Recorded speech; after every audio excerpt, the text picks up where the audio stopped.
los compañeros. Buenas tardes, doctor.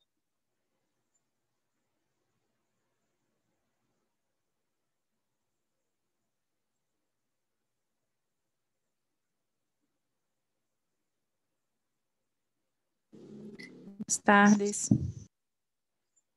Buenas tardes. Tardes.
Alô?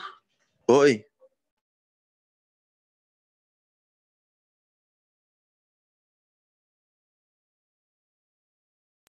A gente está te escutando, Vitor Hugo. Buenas tardes, jóvenes. Atiéndame a la lista, por favor. Damián. Presente, doutor. Moura. Presente, doutor. Rodríguez Contreras. Presente, doutor. Elibaldo. Presente, doutor. Michel. Presente, doutor. Ferrer. Presente, doctor. Fernández. Presente, doutor. Luana. Presente, doutor. Gonçalves. Víctor Hugo. Gonçalves presente. Víctor Hugo. Muy bien. Doctor, Sí, dígame. disculpe, ¿está apareciendo mi nombre todo bien, Víctor Hugo Goncalves? Porque mi plataforma ya no aparece el P6, me está poniendo en el P8 de cirugía.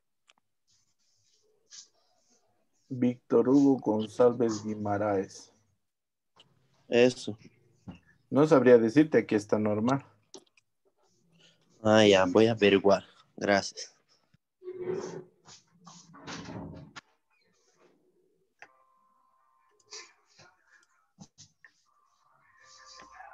Bueno, chicos, hoy día vamos a revisar lo que es la parte de diafragma.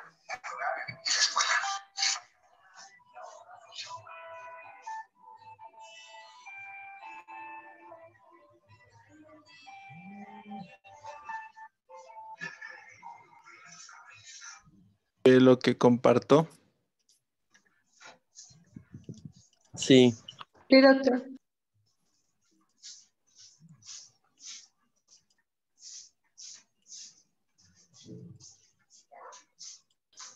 Bueno, lo que vamos a ver el día de hoy, como les he dicho, es diafragma. El diafragma, vamos a repasar la parte anatómica. Un video de la parte estructural inferior y otro de la parte estructural superior. Ahora, este músculo tiene la característica de que tiene forma de cúpula. Así es como lo describen la mayoría de los libros.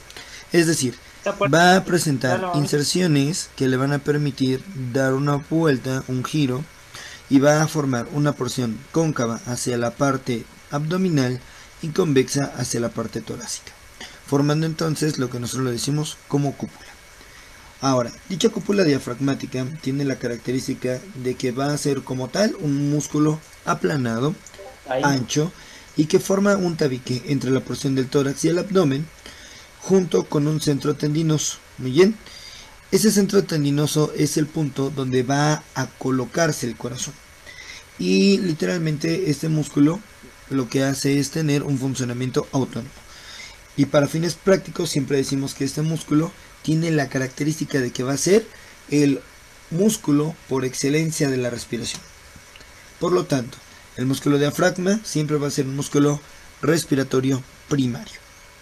Ahora, fíjense bien, lo que vamos a ver en este momento es cómo este diafragma se va a insertar propiamente en cada porción de la región ósea.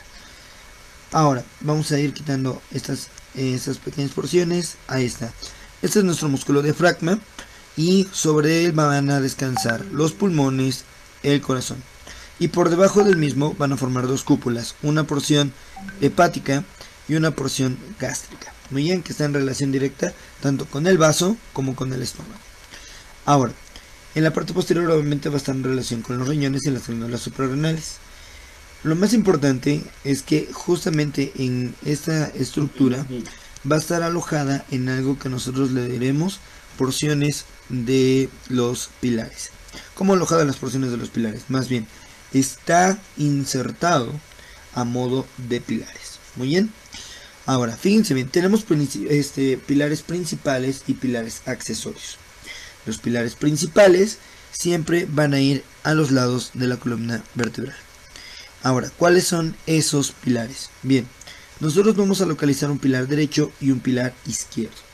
Ahora, si yo lo viera entonces en esta característica, aquí encontramos la 12ª vértebra torácica, L1 y L2. El pilar del lado derecho va a llegar entre la porción de L1, L2 y a veces suele alcanzar hasta la porción de L3. Mientras que el pilar izquierdo alcanza desde la porción de L1 hasta L2. Dichos pilares lo que van a hacer es que van a generar un entrecruzamiento. Y dicho entrecruzamiento va a formar un espacio. Muy bien. Ese espacio que se encuentra en la parte inferior va a formar algo que se le conoce como hiato aórtico. Muy bien. Justo después del hiato aórtico vamos a localizar que estos pilares van a formar ahora una porción muscular. Y dicha porción muscular va a formar otro hiato que se le conoce como hiato esofágico. Este es muscular. Ahora bien, en la porción de los pilares tienen la característica de que posee una porción tendinosa que va a formar unas arcadas. Muy bien. Y dichas arcadas tiene la característica de que van a formar porciones arcuatas o porciones arqueadas. Entre ellos, algo que se le conoce como pilares accesorios. Bien, ¿cuáles van a ser entonces esos pilares accesorios? Bueno, vamos a tener una porción que se dirige directamente hacia la región de mi 12ª costilla. Justo aquí. Ese pilar accesorio se le conoce como ligamento arcuato medial. Ligamento arcuato medial. Y después, justo en el punto antes de alcanzar a la región anterior de mi 12ª costilla, encuentro otro pilar que brinca hacia la 11ª costilla. y ese se le conoce como ligamento arcuato lateral. Por lo tanto, forman arcadas. Entonces este es el pilar, muy bien, el pilar principal, y después el ligamento arcuato medial y el ligamento arcuato lateral. Listo. Lo mismo, sensiblemente hablando, pasa del otro lado. Ahora, esas inserciones que nosotros vamos a encontrar en la porción de estos pilares van a formar algo que se le conocen como arcadas de Cenac. Dichas arcadas de Cenac van a generar más bien un punto por donde puedan pasar una porción muscular muy importante, y no una, sino dos. La primera es de un músculo que se extiende desde la porción de L1, en algunos casos desde la porción de T12. Y dicho músculo va a ser el famosísimo o llamado psoas mayor. El psoas mayor. Y este pasa por la arcada medial. Ahora, después vamos a tener a la porción del músculo cuadrado lumbar, que va a pasar justamente por esa región.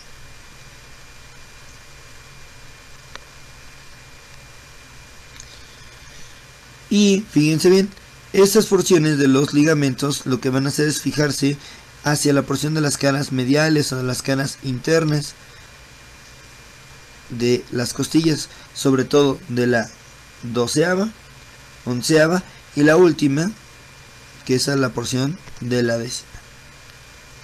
También alcanza a la cara de la 10ª. Muy bien. ¿Para qué? Para que después van a recorrer sobre el mismo reborde costal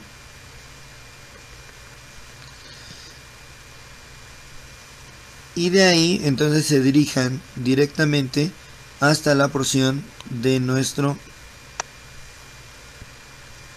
esternón. Precisamente hasta ahí llegan las inserciones. Bien, listo. Ahora, justo hacia la parte anterior se fija en el apéndice xifoides. Si yo lo transparentara, o al menos tratara de hacer una transparencia, aquí vamos a notar que se van a formar un espacio o un par de espacios. Un espacio que es medial y dos espacios laterales. Es decir, son puntos donde completamente no se cierra. Y van a formar un triángulo que se le conoce como triángulo externo-costal, que son literalmente el espacio que queda aquí en el fondo. Justo aquí. Triángulo externo-costal. Muy bien. Sale pues. Ahora, resulta que la porción diafragmática en el centro va a tener una porción que se le conoce como centro tendinoso. Dicho centro tendinoso, por obvias razones, tiene la característica de que también presenta un agujero y al mismo tiempo toda esta porción va a ser completamente tendinosa. Al tener esto, entonces vamos a ver algo que se le conoce como espejo de Van Helmont. Muy bien, el espejo de Van Helmont. Vamos a quitar esto y ahora vamos a poner la imagen que nos interesa en este momento, que va a ser esta.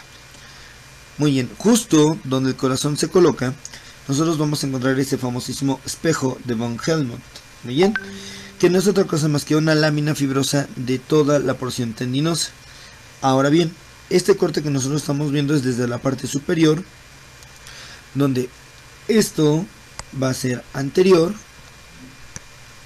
esto va a ser posterior, y lógicamente todo esto que voy a marcar en este punto es el famosísimo espejo de Van Helmont o centro frénico.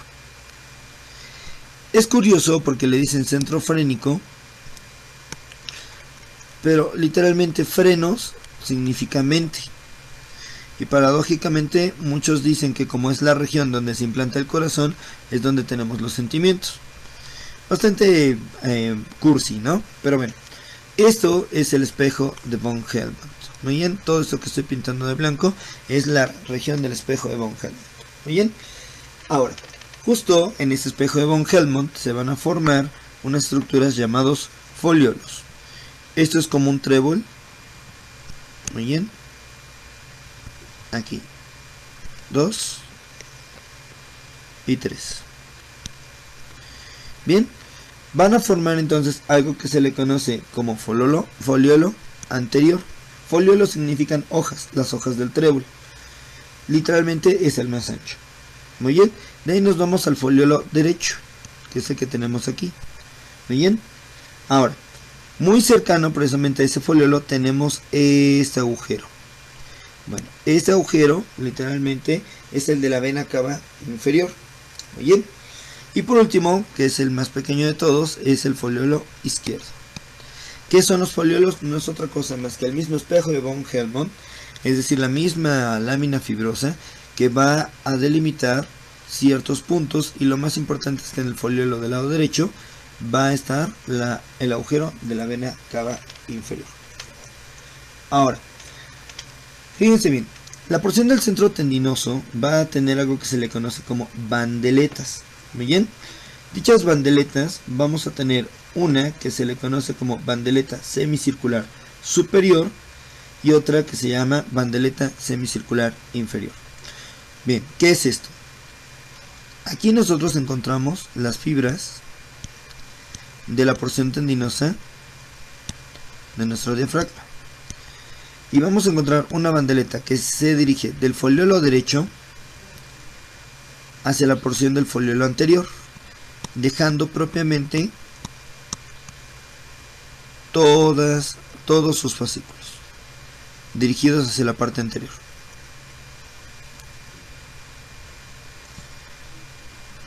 Ok, estas bandeletas, o al menos esta bandeleta, tiene la característica que se le va a conocer como bandeleta semicircular superior. Es la única que voy a ver en este punto. La bandeleta semicircular superior.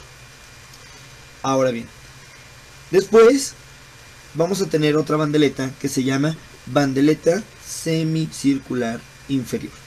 Y literalmente va a pasar del foliolo del lado derecho hacia el foliolo del lado izquierdo. Y cruza por delante de nuestro esófago, del orificio, perdón, de la vena cava inferior. Ya no dicen cosas raras. Bien, entonces la bandeleta, fíjense bien, la bandeleta semicircular superior del foliolo derecho hacia el foliolo anterior. La bandeleta semicircular bien inferior va a estar entre el foliolo derecho a el foliolo izquierdo y va a ayudar a formar el agujero de la vena cava inferior. Muy bien. Ahora, estas dichosas bandeletas también se le conocen como las famosísimas bandeletas de Borgeri o de Borgeri.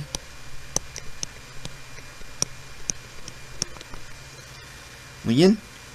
Esas bandeletas de Borgeri o de Borgeri son interesantes porque precisamente son las que nos ayudan a formar este agujero. Esa es la característica fundamental de esta estructura. Ahora bien, nosotros encontramos más estructuras. Vamos a limpiar un poco la imagen. Bien. Y ya que limpiamos ahora la imagen, vamos a ver lo siguiente.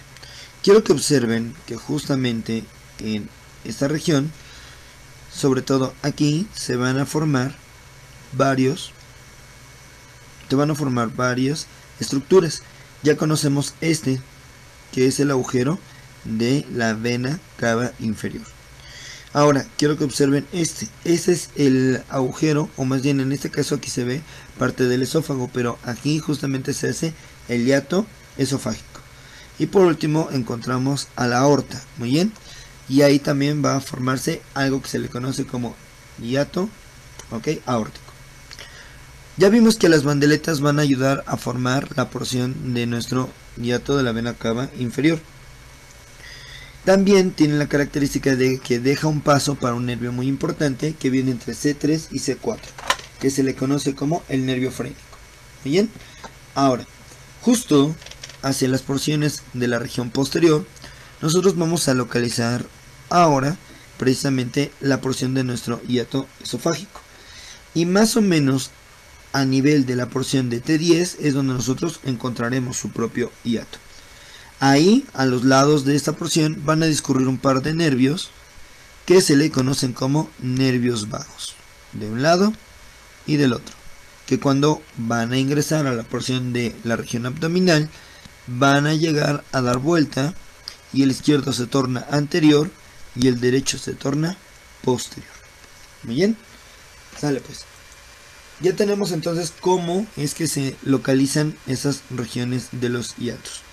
Ahora, sin embargo, quiero que observen que entre la porción diafragmática y la porción costal y la región abdominal también, bueno, en este caso estamos viendo desde la parte torácica, vamos a notar diferentes espacios. Y primero vamos a empezar con los espacios pleuropulmonares. En todo caso, la membrana que ustedes ven en este punto que está semicortada es la porción pleural. Ahora, la pleura entonces va a dejar propiamente una pequeña porción que se le conoce como pleura parietal. Muy bien, justo hacia la región en donde se encuentran las costillas vamos a localizar algo que se le conoce como receso costo diafragmático. Muy bien, receso costo diafragmático. Ahora, sobre todo esto me va a servir para las bases del pulmón correspondiente en la región de cada cúpula. En este caso, esta es la cúpula hepática, de este lado la cúpula gástrica. Muy bien. Ahora, luego, hacia la región mediastinal anterior, nosotros vamos a encontrar la porción del pericardio fibroso, que es este, el que les estoy marcando justamente en este punto. Muy bien. Hacia la parte posterior encontraremos a la región de la aorta. Ya dijimos a la porción del esófago. Y propiamente vamos a llegar a ver algunos troncos, como por ejemplo la ácigos, muy bien, y algunos troncos nerviosos simpáticos. Muy bien, listo. Ahora bien, vámonos con la porción abdominal. Para eso vamos a cambiar la imagen, vamos a quitar tantito esta y vamos a ver ahora la porción abdominal. Bien, ahí está. Entonces quiero que observen justamente en esta región. Aquí se ve parte del famosísimo espejo de von Helmont. Esto que está aquí, parte de ese centro tendinoso. Muy bien. Ahora, justo aquí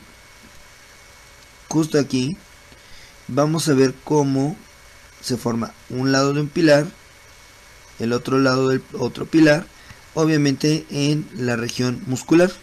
Ya la región tendinosa está un tanto más abajo, pero justamente en ese punto, a través de este espacio, es por donde va a cruzar la región del esófago, para después llegar al ángulo de His, bien, y volverse ahora el estómago, que es esto que estoy esquematizando en este punto. Listo. Ahora, entonces, sin embargo, vean aquí en este punto cómo la aorta literalmente es la que está siendo desplazada, ¿ok?, hacia la parte posterior, y literalmente aquí nosotros vamos a localizar un pilar dando la vuelta, ya saben la ubicación arriba, y otro pilar aquí. No está en la aorta, recuerden que está en la porción de nuestras vértebras lumbares. Y aquí es donde se forma el famosísimo hiato aórtico. Y más hacia arriba, continuando ya con la porción muscular, aquí es donde se forma la porción del hiato esofágico. Listo. Ahí está. Ya tenemos entonces cómo son las relaciones en este punto. Ahora bien, lo único que nos haría falta pues revisar, miren, aquí es el receso costodiafragmático. Aquí están las costillas, aquí está el diafragma, aquí está este receso. Bien, ahora, acerca de la vascularización de nuestro diafragma, tienen la característica de que provienen directamente de una arteria que se llama arteria subclavia. La arteria subclavia deja una colateral muy importante que se le conoce como arteria mamaria interna o la arteria torácica interna. De esta arteria sale otra que se le conoce como arteria pericardiofrénica. Bien, la arteria pericardiofrénica, que también se le conoce como arteria frénica superior. Listo. Muy bien, ahora, de ahí nosotros vamos a ver que de la arteria, muy bien, de la torácica interna a la altura del diafragma, va a dar otra arteria justamente aquí, que se le conoce como arteria musculofrénica, que va a dar una porción anterior y una porción lateral. Listo. Muy bien. Y por último, de la aorta abdominal, justamente en esta región vamos a encontrar a las arterias frénicas inferiores o pericardiofrénicas inferiores. Listo. Ya tenemos entonces cómo es la vascularización acerca de las arterias. Muy bien. Ahora, con respecto a la porción venosa, sensiblemente hablando, recogen la sangre las mismas venas pericardiofrénicas, muy bien, y siguen el trayecto de las venas. Ahora, excepto en la región abdominal, ya que aquí en este punto estas venas van a recoger toda la sangre hasta la porción de la vena cava inferior. Muy bien. Obviamente también de la porción esofágica. Hay unas pequeñas porciones de la famosísima vena ácigos que también recoge propiamente la sangre de nuestro diafragma. Ahora, por último, vamos a hablar acerca de la porción nerviosa. Muy interesante la porción nerviosa por lo siguiente. Vamos a notar que van a existir un conjunto de nervios, primordialmente los nervios que van a llegar a inervar a esta región van a provenir de las porciones entre C3 y C4. Esos nervios que vienen entre C3 y C4 se le conocen como nervios frénicos. Y los nervios frénicos son los que le van a dar el automatismo prácticamente a nuestro diafragma. Ahora, lo único que vamos a ver es que estas porciones de estos nervios van a llegar desde el cuello. Muy bien, recorren entre el músculo escaleno anterior, se deslizan prácticamente entre la arteria y la vena subclavia y van a llegar hasta el mediastino, y una vez que llegan al mediastino van a llegar y alcanzar al diafragma. Muy bien. Ahora, fíjense bien, nosotros tenemos algunos ciertos accesorios por los cuales van a penetrar algunos nervios, por ejemplo, los nervios esplácnicos. Esos literalmente se dirigen entre las arcadas que nosotros dejamos para el cuadrado lumbar y para el psoas. Muy bien, esos hiatos se llaman hiatos accesorios. Ahora, en algún punto del universo, en algún punto de la vida, hacia la región anterior a veces se van a formar unas porciones triangulares. En el caso de la región del triángulo esternocostal, y ese triángulo, vamos a quitar esta, vamos a poner esta. Ese triángulo, dicho triángulo que queda en esta región, se le conoce como hiato de Marfan. Es una porción muscular que viene entre el diafragma y la porción anterior de la inserción del mismo. Y hacia las porciones laterales vamos a localizar otros espacios que se le conocen como los famosísimos hiatos de Larrey. Entonces, el de en medio, este es el de Marfan, y este es el hiato de Larrey.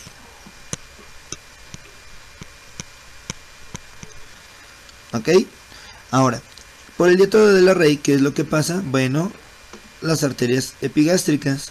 Bien, las arterias epigástricas van a ser las arterias que vienen de la torácica interna, al menos las que vienen desde arriba.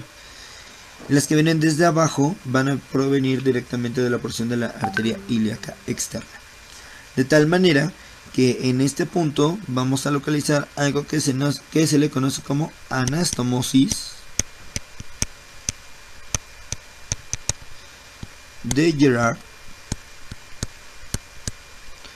y Courtillet.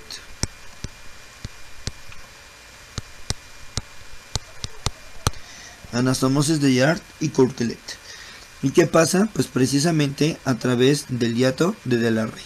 Bien, eso es una connotación importante. Y mencionamos que justo aquí atrás, cerca de la porción de las arcadas, están los hiatos para los nervios esplácnicos. Muy comúnmente los hiatos que quedan abiertos por la parte posterior suelen a veces ser grandes, y formar hernias. La más común se le conoce como hernia de Bogdalek. Voy a llamar lista. Prendan sus micrófonos para no. Muchos lo pronuncian como Bogdalek. Muy bien, Bogdalek. Son las hernias que se producen aquí atrás. Y hacia la porción anterior, cuando estos son muy grandes, se le conocen como hernias de Morgagni. Muy bien.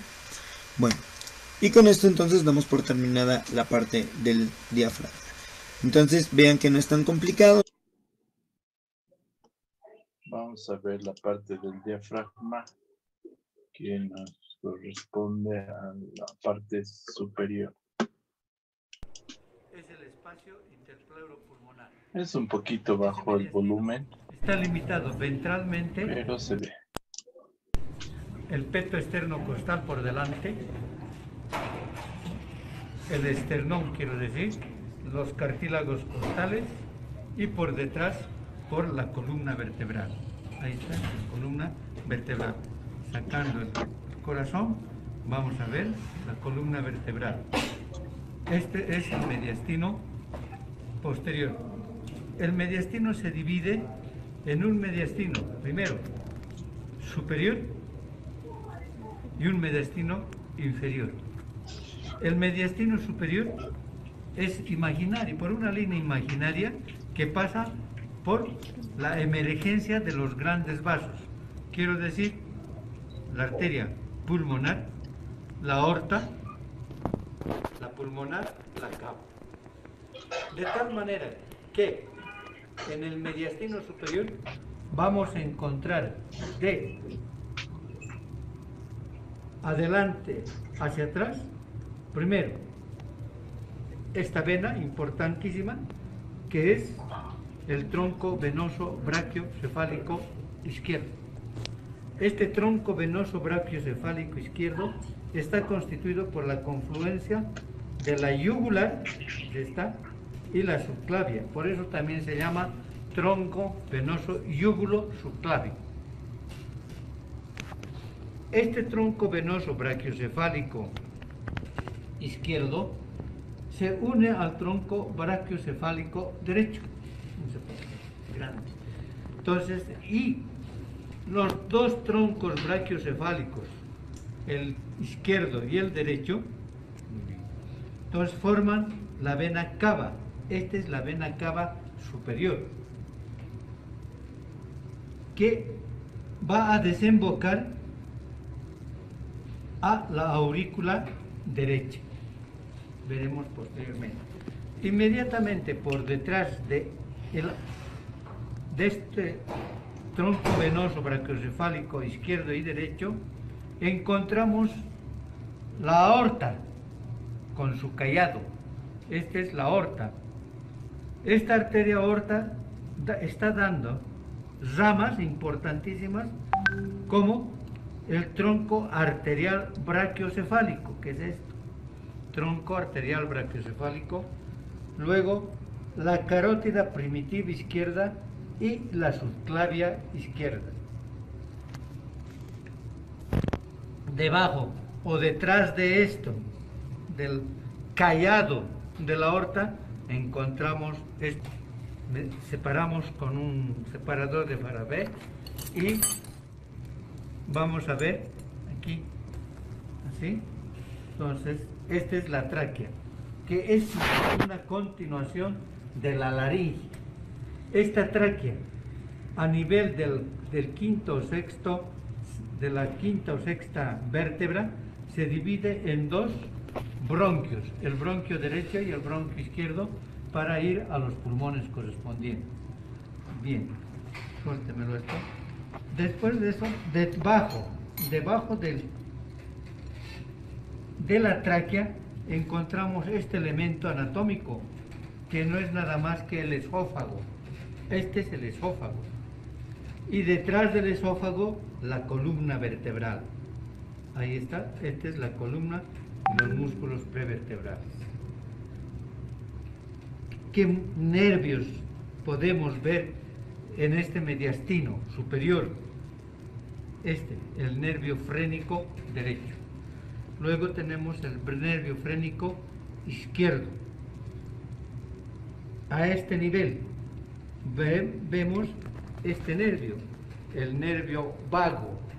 El nervio vago que está dando una rama a nivel de la subclavia, que es el recurrente, o laringio inferior, en el lado derecho, mientras que en el lado izquierdo, este nervio camina por la cara anterior del callado y está dando a nivel del callado su rama recurrente o laringio inferior.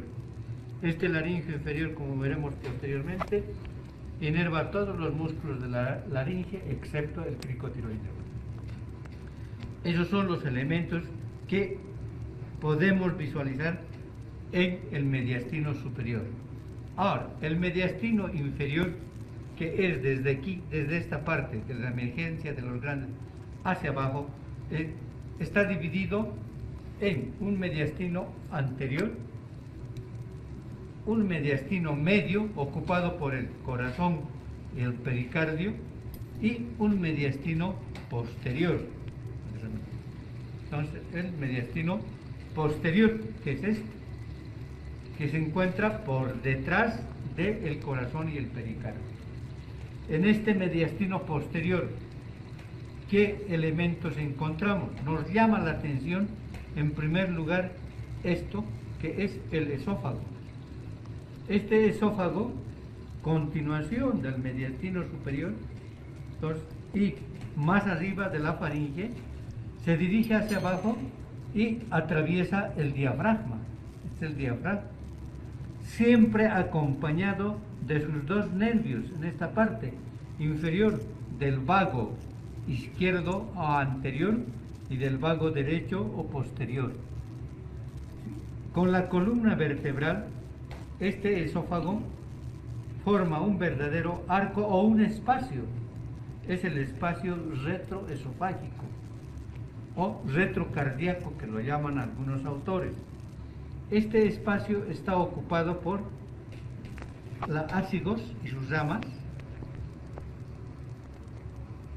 el conducto torácico, este es el conducto torácico, y la aorta, que al principio se encuentra en la parte superior, se encuentra en el lado izquierdo y posteriormente trata de irse por detrás del esófago, de tal manera que en el diafragma ocupa la parte posterior, el orificio posterior del diafragma.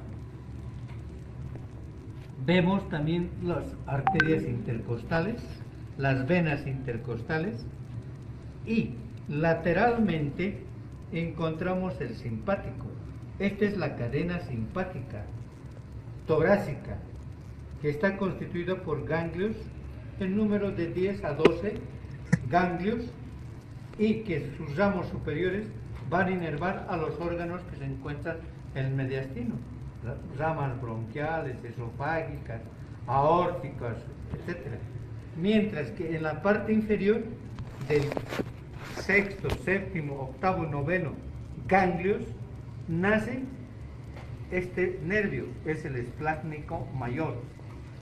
Del 11 y del 12 el esplácnico menor, y a veces existe otro más abajo, el esplácnico imo. Ahora, en el mediastino posterior también encontramos este elemento, esto que es la ácigos mayor. Ácigos quiere decir sin par. Esta es la ácigos mayor, que tiene sus dos raíces por abajo. Raíz, uno es en la cava y otro es en las venas lumbar ascendente, y se dirige hacia arriba y va a desembocar a la vena cava superior. Desemboca en la vena cava superior, ¿cierto? Haciendo un callado al bronquio derecho, porque el bronquio izquierdo está ocupado por el callado de la aorta. ¿Sí? También, separando esto, vemos el conducto torácico, este conducto torácico que recoge la linfa infradiafragmática, toda la porción infradiafragmática, en mitad izquierda supradiafragmática, se dirige entre la ácigos, la aorta y el esófago, cubierta por el esófago, y va a desembocar al ángulo yúgulo subclavio izquierdo. Esos son los elementos que encontramos en el mediastino posterior. Inmediatamente, por debajo del mediastino posterior y de la cavidad torácica, cerrando esta cavidad, tenemos el diafragma. Que hemos dicho que el diafragma tiene una porción central tendinosa, ¿no? El centro frénico, que está constituido por los foliolos, el foliolo anterior, el foliolo derecho y el foliolo izquierdo, y una porción periférica muscular, por donde se inserta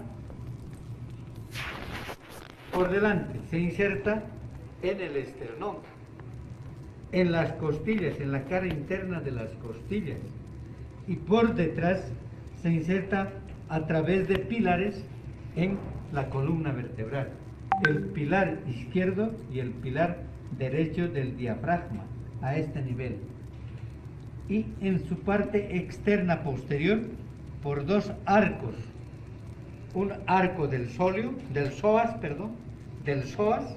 y el otro arco es del cuadrado lumbar. Al arco del cuadrado lumbar se denomina también ligamento cimbrado del diafragma. Este diafragma tiene orificios importantes como es la cava, el orificio de la cava inferior, el orificio aórtico, este es el orificio aórtico, el orificio esofágico, por delante del aórtico, el esofágico, juntamente con los nervios vagos, el vago derecho y el vago izquierdo. El izquierdo siempre es anterior y el derecho posterior, ¿no? Tenemos otros orificios del diafragma, que son el esplácnico mayor, el esplácnico menor. También esta vena, la ácigos mayor. Eso es en cuanto se refiere al diafragma.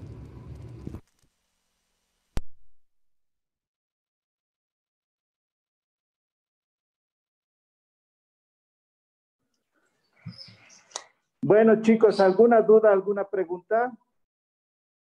No, doctor. Bueno, los videos son claros, ¿no? Obviamente son bien explicativos. La próxima clase lo que vamos a ver va a ser el diafragma, la cirugía de diafragma, ¿ya? Entonces, eso sería todo por el día de hoy. Que les vaya bien. Gracias, doctor. Hasta luego. Está bien, doctor. Chao. Chao, chao.